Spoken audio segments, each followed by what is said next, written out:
So I have an idea for this container for $2.97. They have some really cool jute twine, like this white one for $1.74. Yes, please. Now their succulents are more expensive than you would pick them up at Dollar Tree, but some of them are a little bit better quality and worth it. If you wanted to do an air plant, these are $3.47. They don't have something similar to that at Dollar Tree. And then they also have some larger ones down here that are around $5. That's really pretty.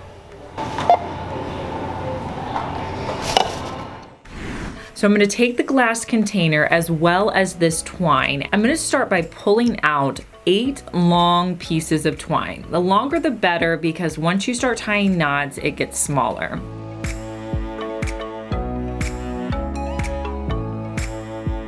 Once I get my 8 knots pulled out, I'm going to take it and tie it in a big knot.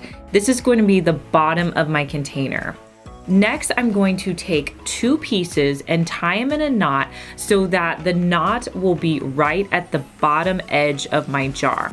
I'm going to repeat this so I have 4 knots all together.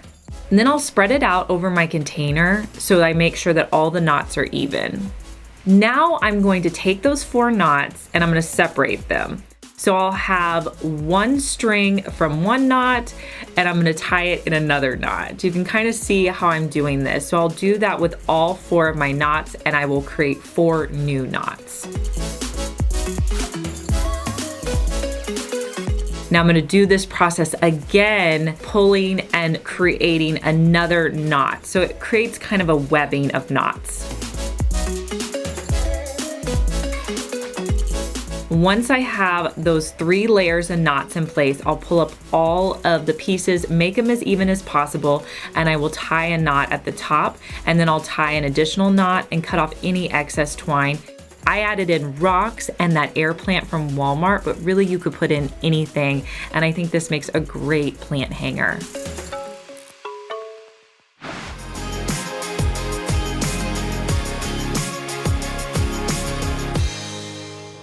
Walmart also has some really inexpensive containers you can use for decorating. I love all of their glass containers. This is gorgeous. This smaller one's $6.88, this one's $11.88. We're getting both. So I wanted to try something a little bit different. So I picked up some glass paints off of Amazon. Now I've never tried this before, so this was kind of a new experiment. I'm gonna be using the blue and green color. So what you want to do whenever you're glass painting, from what I learned from doing this, is you're going to do thin coats. On both of my containers, I ended up doing 3 very thin coats. It also dries very quickly. So when you're putting it on, you want to make sure that you don't have any excess paint anywhere. You want to brush it and make sure it's blended in as nicely as possible. So I did a thin layer on each of them, and then I went in additional layers. This glass paint in no way covered it completely, but it gave it a really kind of nice looking frosted look. So in the end, I really liked the way these turned out.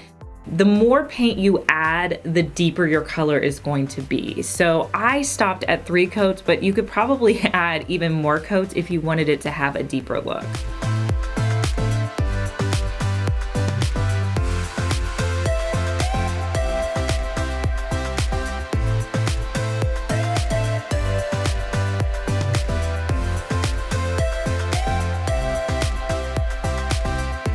Now, once it has a chance to dry, the directions tell you to bake it for 2 hours at 176 degrees. So that's what I did, and then it tells you just to naturally let it cool. I added in some candles that I picked up, and I love the way these turned out. You'll have to let me know down in the comments what you think of them.